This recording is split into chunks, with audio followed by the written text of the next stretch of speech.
তো আজকে আমরা কথা বলবো ক্যামেরার একটা খুব গুরুত্বপূর্ণ বিষয়, ক্যামেরা সেন্সর। যে সেন্সর অ্যাকচুয়ালি কি এবং কিভাবে কাজ হয়, সেন্সরের সাথে পিক্সেলের অনুপাত আমাদের ঠিক রাখতে হবে। আমার এই ক্যামেরাটির সেন্সর কোথায় আছে? ঠিক এইখানে। 200D ফুল ফ্রেম না হচ্ছে ক্রপ, এই ব্লকগুলোকে আমরা পিক্সেল বলি। তো আজকে আমরা কথা বলবো ক্যামেরার একটা খুব গুরুত্বপূর্ণ বিষয়, সেটি হচ্ছে ক্যামেরা সেন্সর। তো ক্যামেরা কি এবং সেন্সরের গুরুত্ব কি এটা আমরা জানবো। দেখো, আমার কাছে রয়েছে এই মুহূর্তে ডিএসএলআর ক্যামেরা। তো এটা ক্যামেরার মধ্যে সেন্সরের গুরুত্ব একটি one of the important part. একটা ক্যামেরা যখন আমরা নির্বাচন করি, সে নির্বাচন করার সময় একটা ভালো সেন্সর থাকা খুব দরকার। এর মেন কারণ হচ্ছে একটা সেন্সর একটি এন্টায়ার ফটোর ডিটেলসকে ক্যাপচার করে। তো সেন্সরের একটু মেকানিজম বুঝবো, যাতে তোমাদের ক্যামেরার সেন্সর সম্বন্ধে ideas step by step clear হয়। সেন্সর ক্যামেরা কোথায় থাকে, কি হয়, সম্পূর্ণ বিষয় নিয়ে একটু আইডিয়াস তোমাদের সঙ্গে আমি শেয়ার করবো। তো চলো বোর্ডের মধ্যে ছবি এঁকে দেখাই যে সেন্সর অ্যাকচুয়ালি কি এবং কীভাবে কাজ হয়। ক্যামেরার মধ্যে যে সেন্সরটি রয়েছে, এই সেন্সরের একটা ছোট্ট একটা প্রতিচ্ছবি আমি এঁকেছি বোর্ডের মধ্যে। দেখো, সেন্সরটি অনেকটা এই টাইপের হয়, তোমরা গুগল করে দেখতে পারো, এই টাইপেরই সেন্সরটা হবে। আমি তোমাদের একটা ছবি খুলে তোমাদেরকে ফোনে দেখাই, হাউ ইজ দ্য সেন্সর। এই দেখো, সেন্সরটা ঠিক এরকম টাইপের হয়, দেখে নাও, এরকম একটা ক্যামেরার সেন্সর ভেতরে, রাইট। তো সেন্সর একটা ক্যামেরার প্রচণ্ড গুরুত্বপূর্ণ একটি অংশ বা গুরুত্বপূর্ণ পার্ট একটা ক্যামেরা, ওকে। কারণ সেন্সর কি করে, সেন্সর হচ্ছে ডিটেলিংটা নেয়। আমি একটা ছবি তুলছি, এই ক্যামেরাটা দিয়ে ছবি তুলছি, এই ক্যামেরার তোমাদের ডিটেলিংটা, এই আলোটা এর মধ্যে পড়ছে, ওকে, তোমাদের উপর পড়ছে, তোমাদের থেকে রিফ্লেকশনস এসে এই সেন্সরটা ক্যাপচার করছে, বুঝতে পারছি। তো সেন্সর যদি ঠিকঠাক না হয় তাহলে কিন্তু ছবি ভালো উঠবে না। সেন্সরের গুরুত্ব মারাত্মক। সেন্সরে কেমন থাকে দেখো, এই হচ্ছে সেন্সর। সেন্সরে যদি এই ছোট্ট জায়গাটিকে আমরা জুম করি, এরকম ছোট ছোট ছোট ছোট ছোট ছোট ছোট ব্লক আমরা পাবো, ওকে, ছোট ছোট ব্লক পাবো, ওকে। এই ব্লকগুলোকে আমরা কি বলি, এই ব্লকগুলোকে আমরা পিক্সেল বলি। এগুলো দিয়ে কি করছে, হচ্ছিল আলোটাকে ক্যাপচার করছে।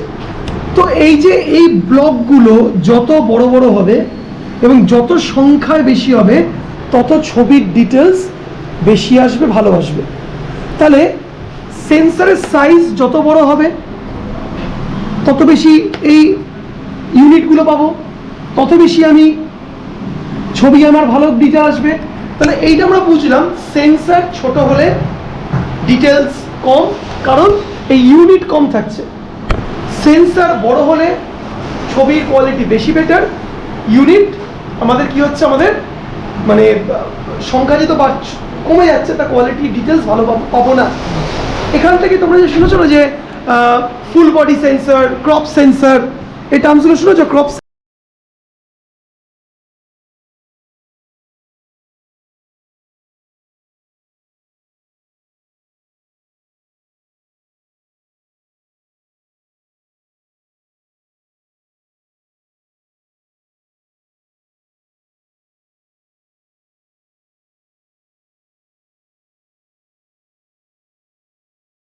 তো এবারে আমরা ক্যামেরার এই যে লেন্সের ব্যাপারটা বুঝলাম, ভেরি সিম্পল কনসেপ্ট। তো লেন্স যত বড়, যত বেশি ইউনিট, তত ডিটেলিং। এবার হবে একটা মোবাইলের স্টুডেন্টরা তোমরা গুলিয়ে ফেলো যে পিক্সেল দেখে আমরা মোবাইল কিনি, রাইট। ঠান্ডা মাথায় ভেবে দেখো, একটি মোবাইলের দাম 15,000 টাকা, সে 15,000 টাকা বা 20,000 টাকার মোবাইলে সে 30 মেগাপিক্সেল ক্যামেরা দিচ্ছে। আর টু রেঞ্জে গেলে 50 মেগাপিক্সেল ক্যামেরা দিচ্ছে, 100 মেগাপিক্সেল ক্যামেরা দিচ্ছে। আর তুমি 70,000 টাকা দিয়ে ক্যামেরা কিনছো, তাতে 24 মেগাপিক্সেল ক্যামেরা দিচ্ছে। একটু কনফিউজিং না ব্যাপারটা?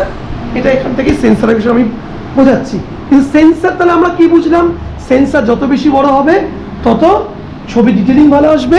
তাহলে সেই সেন্সরের ক্যামেরার দামটাও কি হবে, কম হবে না বেশি হবে? বেশি হবে। তো ক্যামেরা সেন্সর বোঝা গেল। আচ্ছা, ক্যামেরা সেন্সর সবাই এখানে দেখা একটা জিনিস, ক্যামেরা সেন্সর কোথায় থাকে, সবাই একটু হালকা করে উঠে এসো। এই যে দেখো, সি, দেখতে পাচ্ছ, এটা হোয়াইট, দেখে নাও ভালো করে, দেখে নাও, কাছে গিয়ে দেখে নাও, দেখতে পাচ্ছ। তোমার যারা যারা ক্যামেরা কিনবে, তুমি তোমার ক্যামেরা দেখেছো কখনো? খুঁজে পেয়েছো? দেখেইনি। আচ্ছা, যাই হোক, ক্যামেরা বেচলাম জানি, হ্যাঁ, এই আর বেচবে না, শিখে দিকে যাচ্ছি, আর বেচি, ঠিক আছে। এই হচ্ছে তোমার আমার সেন্সরের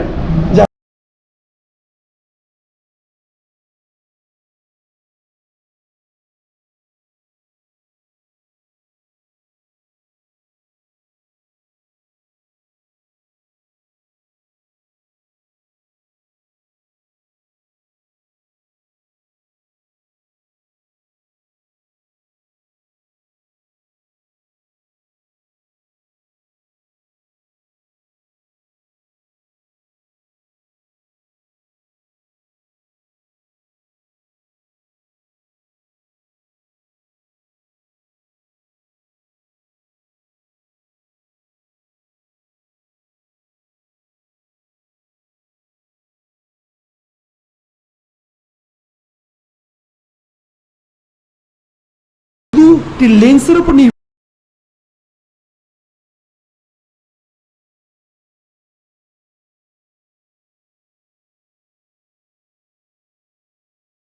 অনুযায়ী সেন্সরের সাথে পিক্সেলের অনুপাত আমাদের ঠিক রাখতে হবে।